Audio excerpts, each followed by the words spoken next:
મારા વંદન પ્રણામ નમસ્કાર. બહેનો તથા ભાઈઓ, આપ સર્વેને મારા જય જીનેન્દ્ર.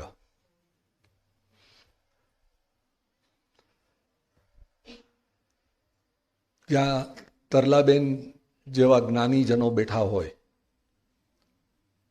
આ ગુરુ ભગવંતો તો છે જ, પણ તરલાબેન હોય કે રેખાબેન અને બકુલેશ ભાઈ જેવા હોય, ત્યાં જો મને બોલવાનો ચાન્સ મળે તો એક બાજુએ હર્ષ થાય અને એક બાજુએ શોક થાય.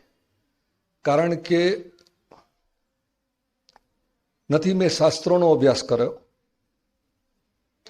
કે નથી મને શાસ્ત્રોનું જ્ઞાન, અને કેટલીક વાર હું એ વાતનું ગર્વ લઉં છું કે મારા ગુરુ ભગવંત મા સ્વામી જય વિજયાજી માસજીથી, જેમનો 78 વર્ષનો દીક્ષા પર્યાય હતો, એ પણ કહેતા કે મેં આગમનો અભ્યાસ ક્યારેય કર્યો નથી ને મેં ક્યારેય વ્યાખ્યાન આપ્યા નથી. સૌ પ્રથમ રાજેશભાઈ મહેતા અને ભરતભાઈ મોદી અને સકળ સંઘનો પણ હું આભારી છું કે મને આ ચાન્સ આપ્યો છે, મને અહીંયા આવવા કહ્યું છે. હું નાનો હતો, પરિસ્થિતિ કુટુંબની જરા નબળી હતી. ઘણા બધા માણસોએ, આપણે કેટલીક વાર કહીએ છીએ કે હું સેલ્ફ મેડ માણસ છું, પરંતુ જો આપણી જીવનની યાત્રા જોવા જઈએ તો ખ્યાલ આવે કે ત્યારે તો નહીં, પણ આજે પણ none of us are self made people.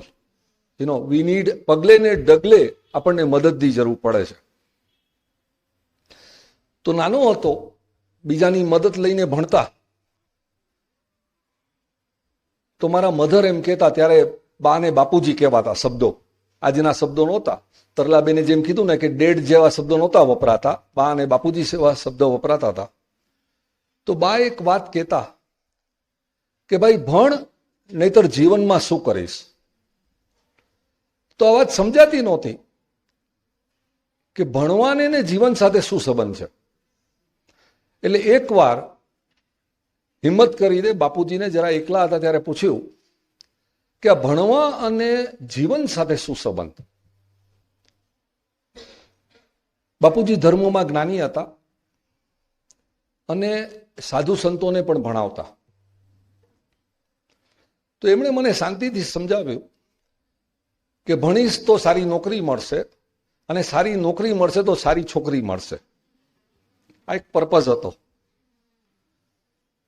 તો વિચાર આવ્યો કે અચ્છા, જીવન એટલે ભણવું, નોકરી કરવી અને પરણવું. આગળ વધતો ગયો, અને છતાં પણ કેટલીક વાર શું થાય છે, જીવનની અંદર એકાદ નાનો બદલાવ આવી જાય, એકાદ ઘટના બની જાય, એકાદ શબ્દ આવી જાય, એકાદ વાક્ય સાંભળી લઈએ, એકાદ પ્રશ્ન આવી જાય, અને મેં જોયું છે કે ભલભલાના જીવનો ચેન્જ થઈ જતા હોય છે, એમાં પરિવર્તન થઈ જતું હોય છે. તો મને પણ આ પ્રશ્ન આવ્યો કે આ જીવન એટલે શું, અને આ જીવનનો અર્થ શું છે, આનો પર્પઝ શું છે. ઉંમર નાની હતી, કઈ સમજાણું નહીં. એટલે એમ થયું છે જેમ ચાલે છે એમ ચાલવા દો. આગળ વધતા વધતા પરિસ્થિતિ ખરાબ હતી, એટલે માતા પિતા કહે કે ન કહે, પણ એ જમાનામાં, હવે આ જમાનામાં અહીંયા બેંગ્લોરમાં છે કે નહીં, પણ અમારા જમાનામાં મુંબઈમાં પાઠશાળા હતી, અને પાઠશાળામાં જાઓ એટલે તમને પ્રભાવના મળે. આજે તો શું છે કે ગુરુ ભગવાન જ્યાં જાય છે ને ત્યાં ડ્રાયફ્રૂટની પ્રભાવના કરાવે છે. અમારા જમાનામાં પતાસાની પ્રભાવના હતી. આમાંથી ઘણાએ કદાચ સાંભળ્યું હશે. પણ એ પતાસા પણ આપણા જીવનમાં જ્યારે પૈસા ન હોય ત્યારે બહુ મૂલ્ય હોય છે.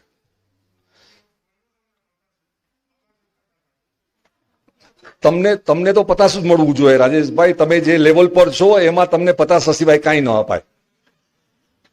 જો હું આટલું ખાલી વાક્ય બોલ્યો ને તો મને કેટલા જણાનું હાસ્ય મળ્યું તમે સમજો રાજેશભાઈ. તો હું વધારે બોલીશ તો શું થશે.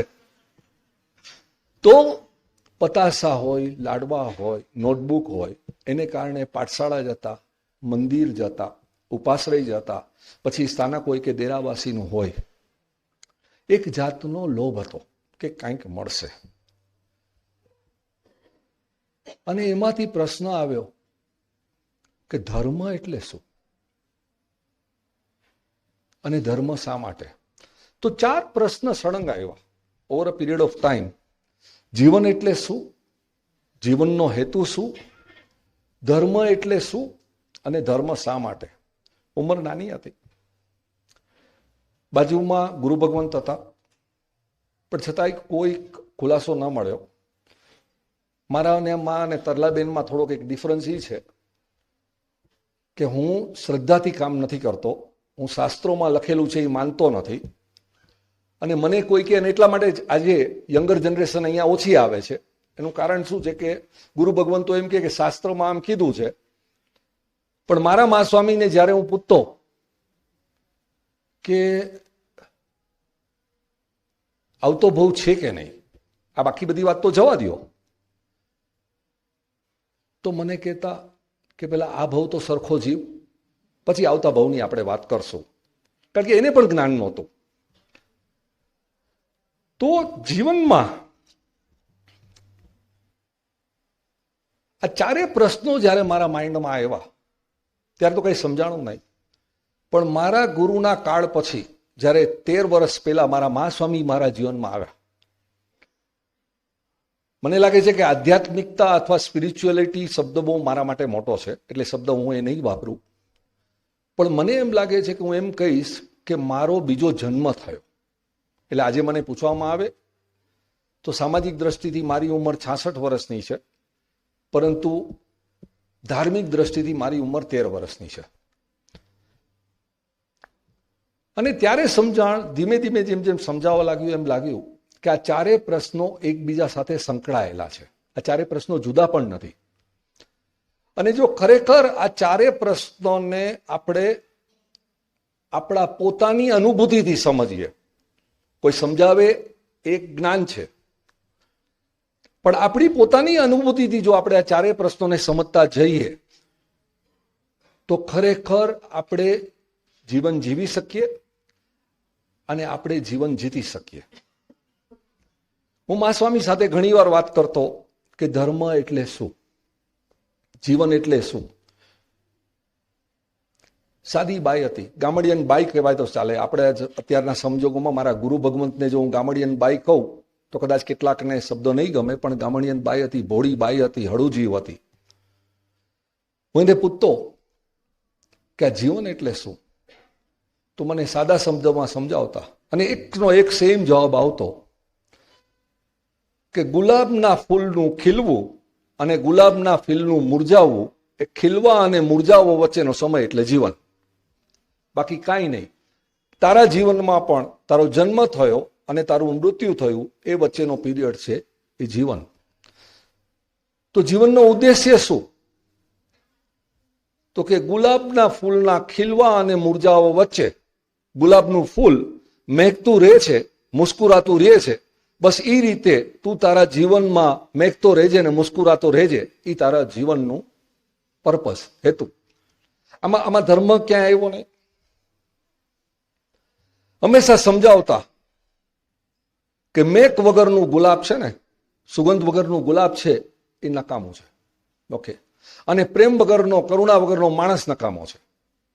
તો કે એટલું ધ્યાન રાખજે કે જીવન એવું જીવ છે. અને એટલા માટે જે એકવાર કોકવાર કહેતા મને કે ગુલાબનું ઇન્ડિવિજ્યુઅલ ગુલાબનું નામ નથી. તમે જુઓ તો ગુલાબની આખી જાતિ છે. આપણે કહીએ ગુલાબનું ફૂલ, બરાબર છે, કારણ કે એ આખી જાતિ એવી ઉત્કૃષ્ટ છે જે ફક્ત ને ફક્ત મેક અને મુસ્કુરાટ આપતી રહે છે. જ્યારે માનવમાં શું થાય છે કે આપણે કહીએ કે આ ભાઈ સારા છે, આ ભાઈ બરાબર નથી. ધીમે ધીમે ધીમે એમની સાથે મારે ધર્મની ચર્ચા કરવાની શરૂ થઈ.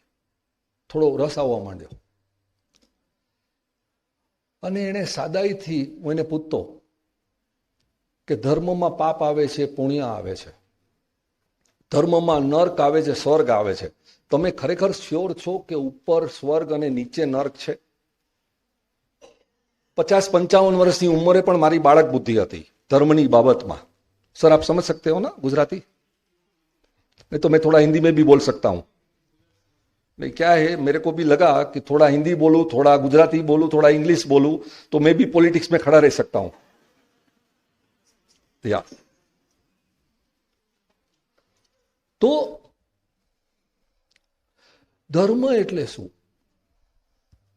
खरेखर ऊपर स्वर्ग छे, नीचे नर्क छे, खरेखर मोक्ष छे?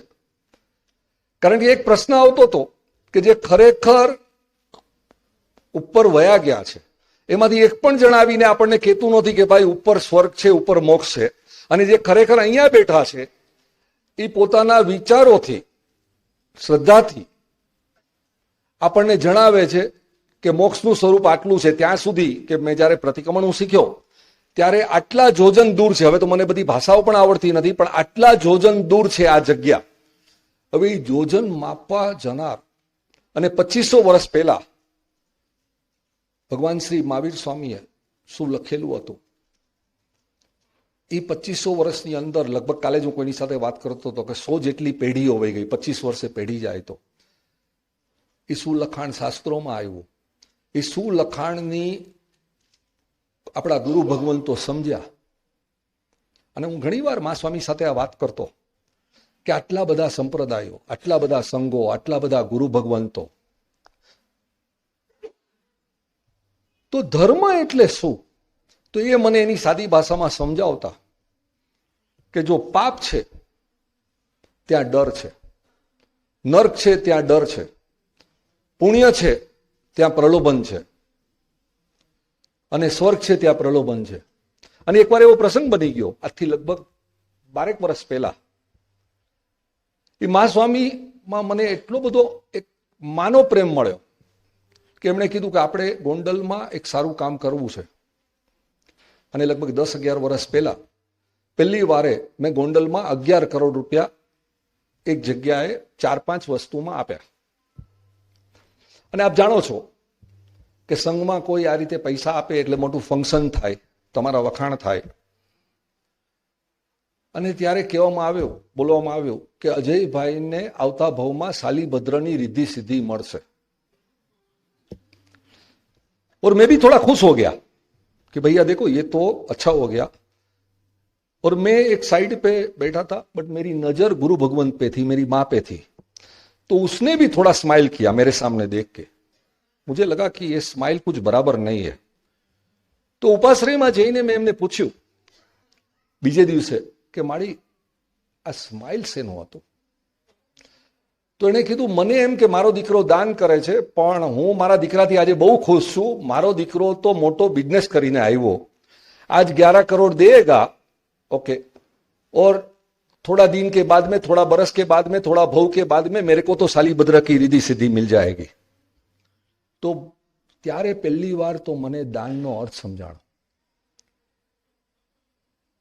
पहली बार ये समझाणु कि दान देनार मान नहीं, दान लेनार मान छे।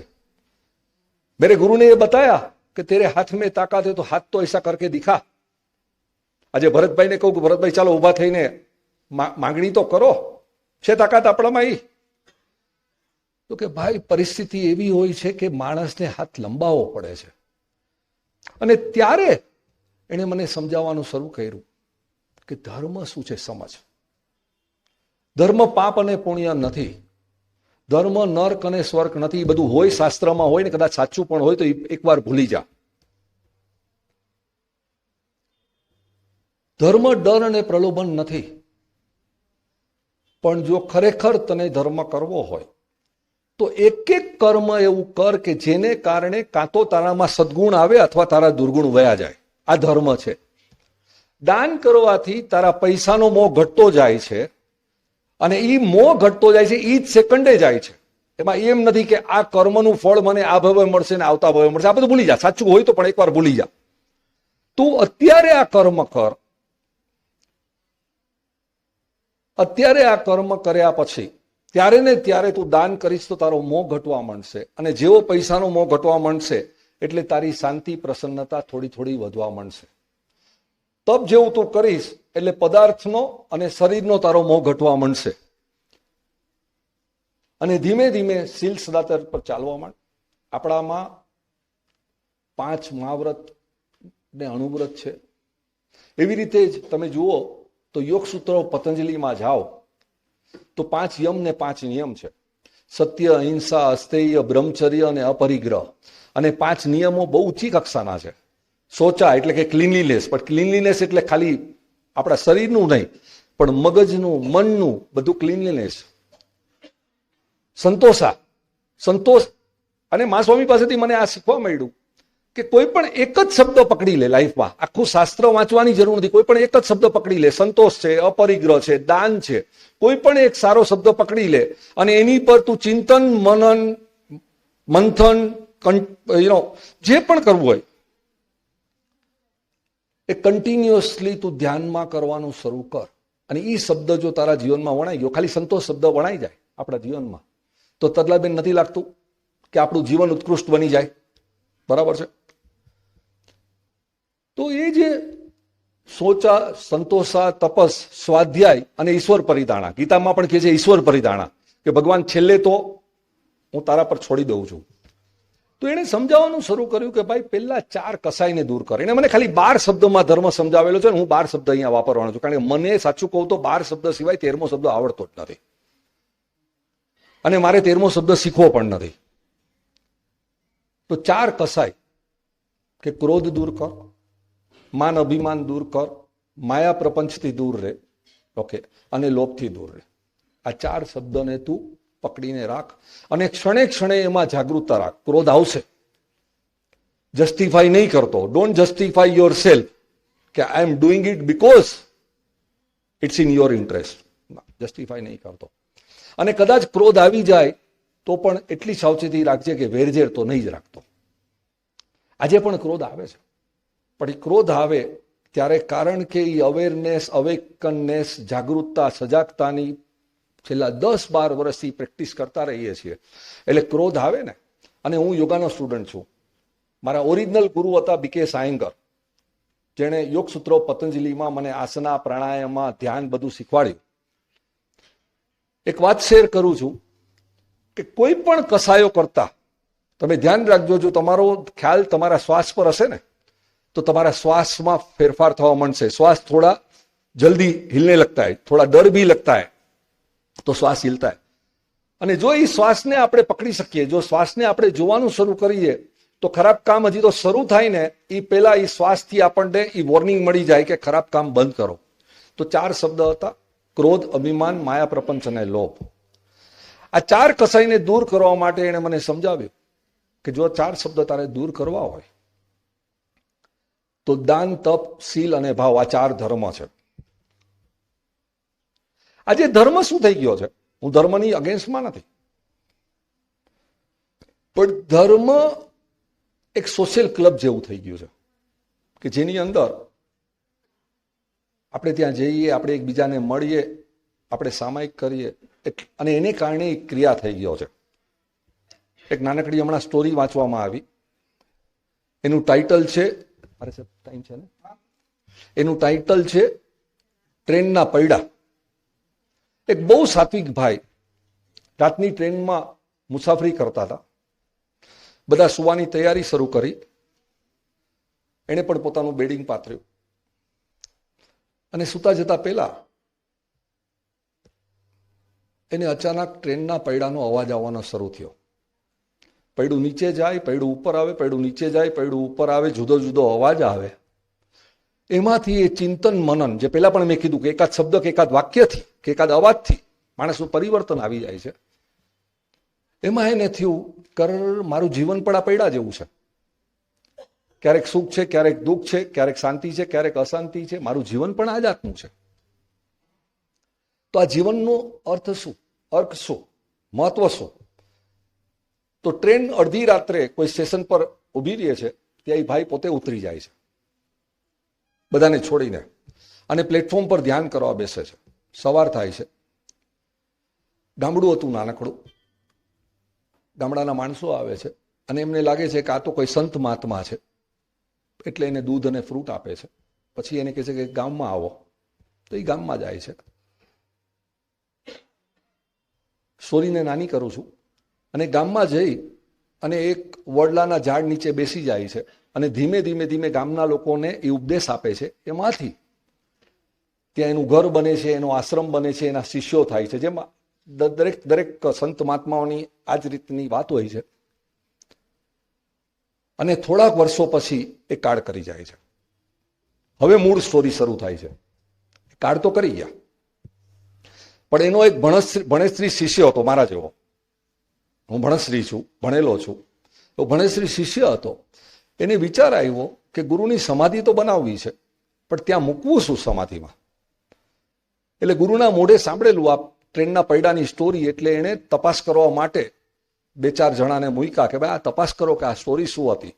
તો બધા આવીને એક જ વાત કરી કે ગુરુએ ટ્રેનના પૈડાનો અવાજ સાંભળ્યો ને એના દર્શન કર્યા અને એમાંથી એને આત્મસાત થઈ ગયું. એટલે એ સમાધિમાં એમણે ટ્રેનના પૈડા મૂકી દીધું. આખા ગામમાં વાત ફેલાઈ ગઈ કે આપણા ગુરુ આત્મસાત થઈ ગયું. એટલે બધેથી ભગવાનની મૂર્તિઓ હટાવી દેવામાં આવી અને બધે ટ્રેનનું પૈડું મૂકી દેવામાં આવ્યું. અને એ દિવસથી ટ્રેનના પૈડાની પૂજા શરૂ થઈ ગઈ. આવું કેટલીક વાર આપણે આંધળાની જેમ આવો ધર્મ કરતા હોઈએ છીએ. મા સ્વામી મને હંમેશા કહેતા કે જેમ એક્ઝામમાં તારો પ્રોગ્રેસ છે એવી રીતે જો ધર્મમાં તારો પ્રોગ્રેસ હશે તો તને પોતાને ખ્યાલ આવશે, તારી આજુબાજુવાળાને ખ્યાલ આવશે કે તારા સ્વભાવમાં સુખ, શાંતિ, પ્રસન્નતા, હળવાશ અને મધુરતા વધારે ને વધારે આવતી જશે. તારા ચહેરા પર એ શાંતિની ઝલક અને શાંતિની ઓરા દેખાવા માંડશે. તારે કોઈને જસ્ટિફાય નહીં કરવું પડે કે હું ધર્મિષ્ઠ છું. અને એટલા માટે જ કેટલીક વાર એવો પણ મને વાક્ય કહેતા કે મૃત્યુ પછી દેવલોકમાં જવા કરતા એવું જીવન જીવજે કે દેવલોકનું સુખ તને અત્યારે ને આજે જ મળે. એનું બીજું વાક્ય બહુ સરસ હતું કે મર્યા પછી સ્વર્ગમાં જવા કરતા, આ વાક્ય હું ઘણી વાર બોલ્યો છું, મારા મેગેઝિન પ્રેરણામાં પણ હું લખું છું કે મર્યા પછી સ્વર્ગમાં જવા કરતા એવું જીવન બનાવજે કે જ્યાં તું જાય, જીધર ભી આપ જાઓ ઉધર સ્વર્ગ જૈસા વાતાવરણ હો જાવે. આ છે જીવન, આ છે જીવન. આ જે છે એ ધર્મ છે. ઓરિજિનલ જૈન ધર્મ ગણો, હિન્દુ ધર્મ ગણો, ક્રિશ્ચન ધર્મ ગણો, મુસ્લિમ ધર્મ ગણો, કોઈ પણ ધર્મ. મેં ઉપરથી ઘણા ધર્મોનું સ્ટડી કરેલું છે. તમે જો શીખ ધર્મનું સ્ટડી કરો, ખાલી 500 વર્ષ પહેલાનો ધર્મ છે. અને એ ધર્મને તમે ઉભા થઈને તમને સેલ્યુટ કરવાનું મરજી થાય, કારણ કે એના પહેલા પેરેગ્રાફમાં ગુરુ ગોવિંદ સાહેબે લખેલું છે કે આ ધર્મમાં મારું ઓરિજિનલ કાંઈ નથી, જે છે એ બધું જ હું ગૌતમ બુદ્ધ અને મહાવીર સ્વામી પાસેથી મેં ઉછીનું લીધેલું આ જ્ઞાન છે. કેટલા જણા આ લખવા તૈયાર છે? તમે સમજી લ્યો, બરાબર છે ને? તો આ ધર્મ છે કે જેની અંદર તમે કહો કે ભાઈ, કેટલી વાર સાહેબજી કહે છે કે તમારે સામાયિક ઇમ્પોર્ટન્ટ છે કે બાજુમાં કોઈ ગરીબનું બાળક રડતું હોય ઇમ્પોર્ટન્ટ છે. અને એમાં પણ તમને કહું કે સંવત્સરીનું પ્રતિક્રમણ હોય અને એ સંવત્સરીનું પ્રતિક્રમણ કરવા હું ને તમે બહાર નીકળ્યા હોઈએ અને ત્યાં રસ્તામાં કોઈ ગરીબનો એક્સિડન્ટ થયેલો જોઈએ તો આપણામાંથી કેટલાની અંદર એ નૈતિક હિંમત છે કે સંવત્સરીનું પ્રતિક્રમણ બહાર મૂકીને એ ગરીબ માણસના છોકરાને હોસ્પિટલ ભેગો કરીએ? તો સંવત્સરીનું પ્રતિક્રમણ મહત્વનું છે કે એ બાળકને બચાવવાનું મહત્વનું છે. આ છે ધર્મનું અંતિમ ચરણ. ધર્મનું અંતિમ ચરણ છે પ્રેમ, દયા, કરુણા અને અનુકંપા. આજે બહુ ટાઈમ નથી, બાકી બ્રહ્માંડનો આ પ્રિન્સિપલ છે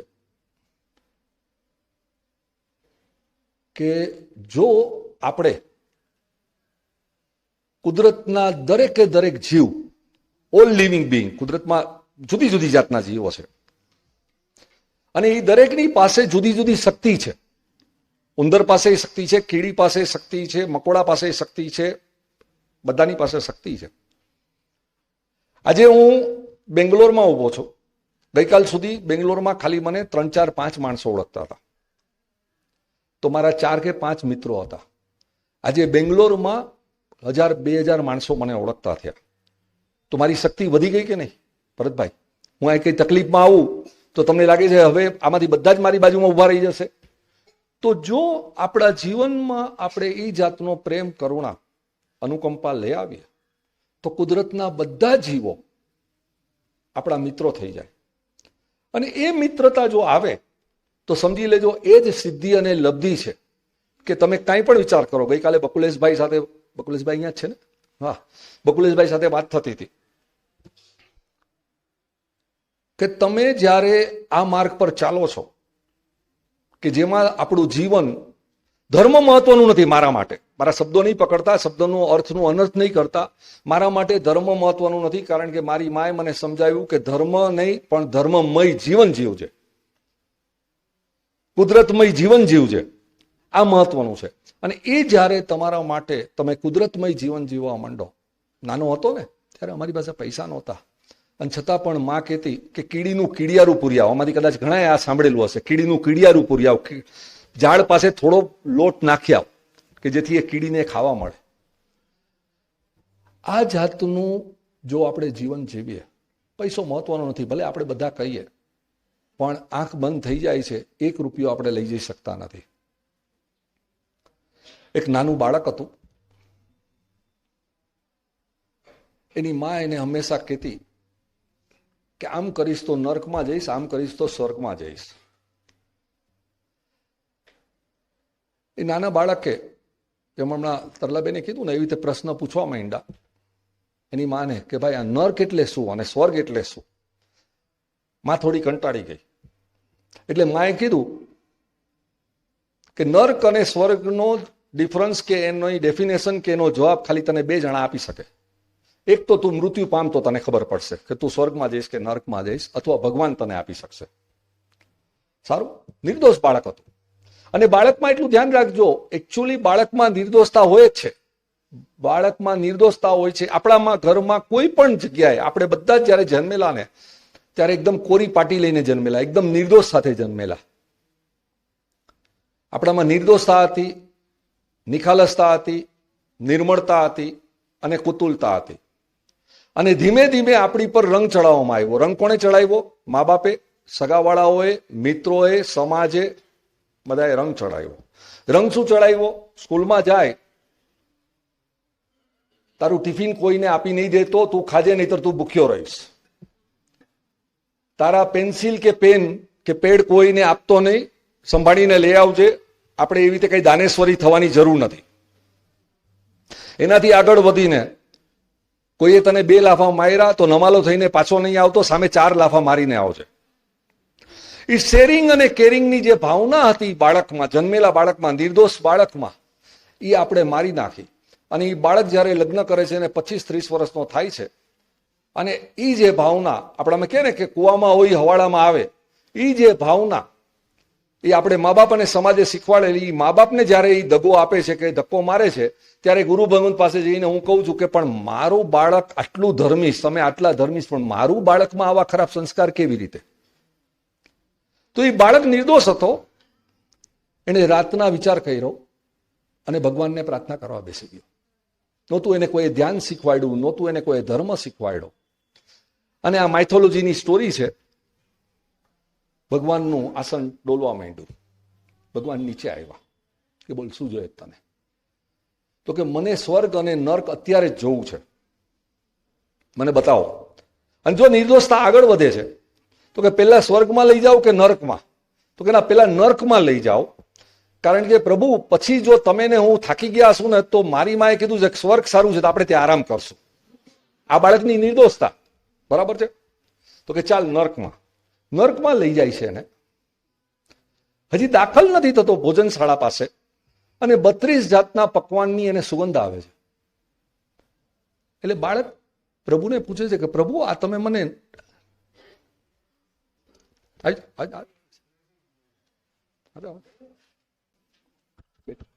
આપણી વાત હતી.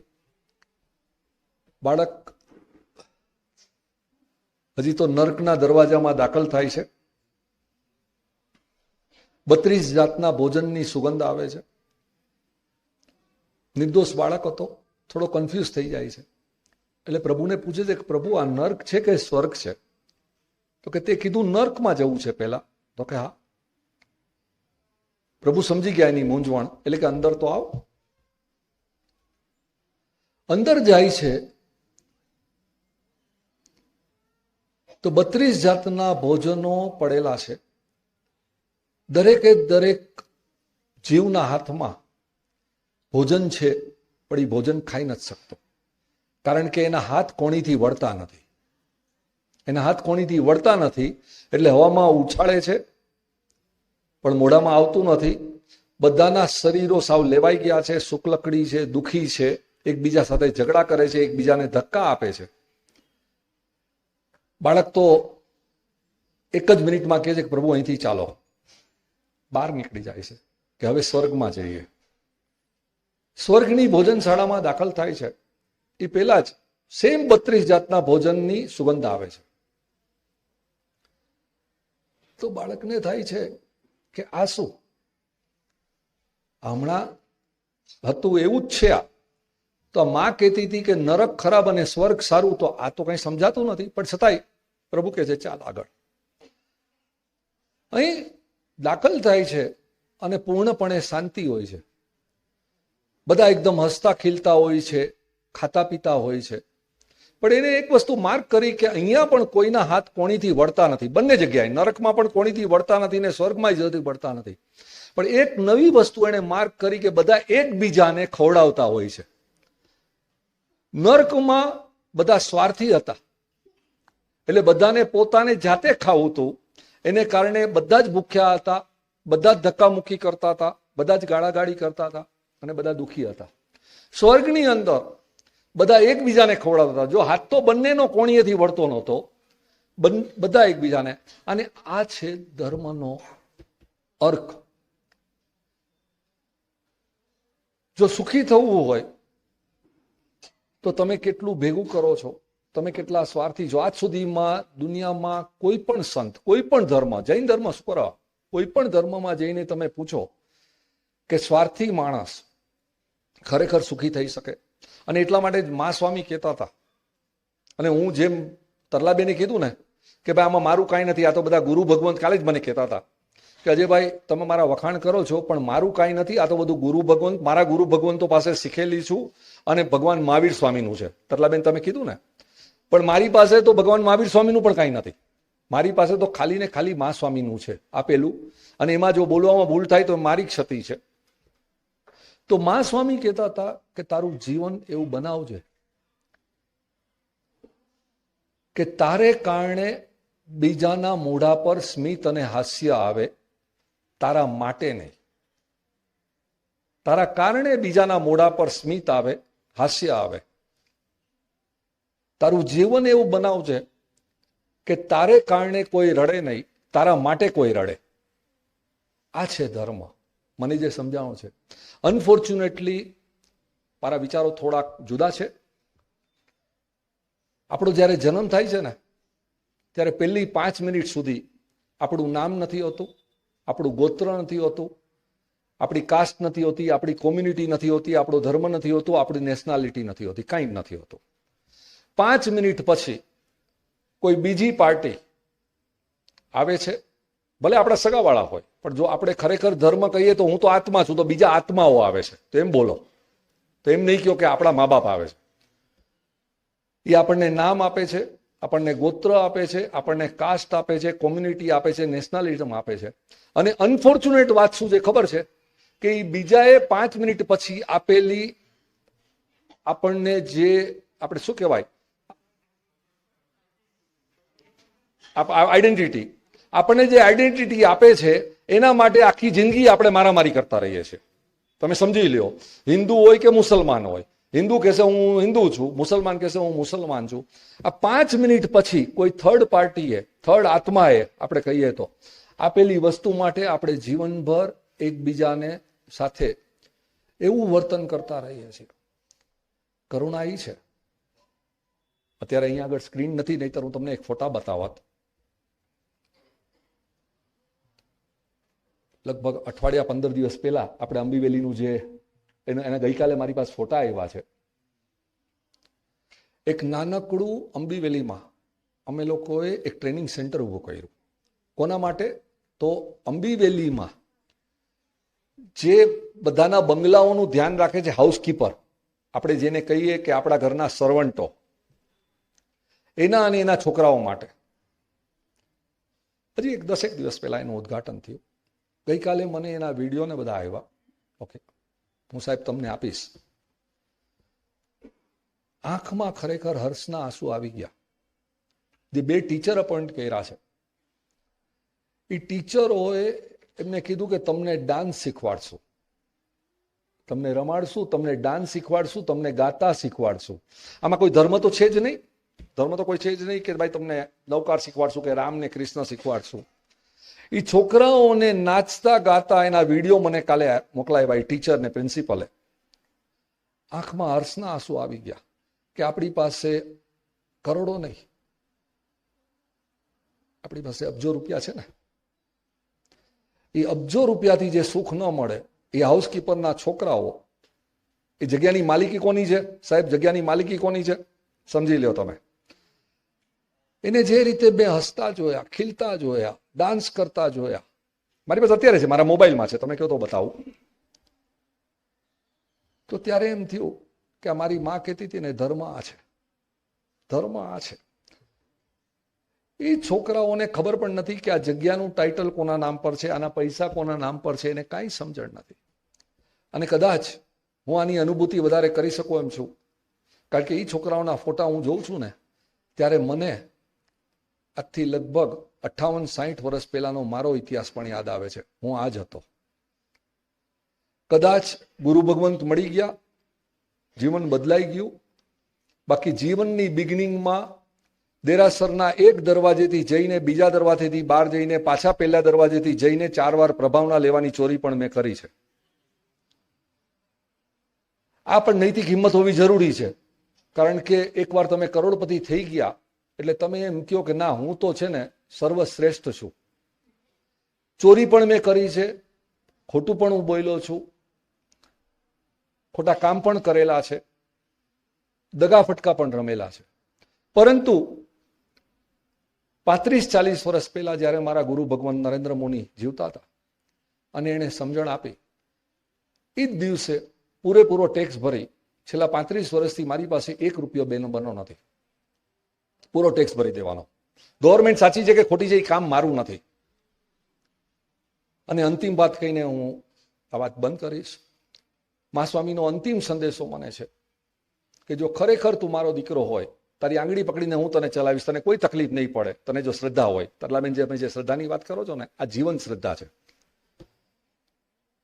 પણ એટલું જોજે કે તારા મૃત્યુ વખતે તારા બેંક એકાઉન્ટમાં ખાલી 1 રૂપિયો છેલ્લો બચેલો હોય. અને ત્યારથી મને એ લાગવા માંડ્યું છે, મારી વાઈફને પણ લાગવા માંડ્યું છે, અને ખરેખર તો હું ક્રેડિટ એને આપું, કેમ કે she is becoming support system for me. એક વસ્તુ લાગવા માંડી છે કે જે પળે હું ખોટું કામ કરું છું ને, એ જ પળે મને નર્કની અનુભૂતિ થાય છે. જે પળે હું સાચું કામ કરું છું, એ જ પળે મને સ્વર્ગની અનુભૂતિ થાય છે. અને જ્યારે જ્યારે હું લાંબા સમય સુધી ઈચ્છા રહિતતા અને બંધન મુક્ત થાઉં છું, ત્યારે મને મોક્ષની અનુભૂતિ થાય છે. Thank you very much.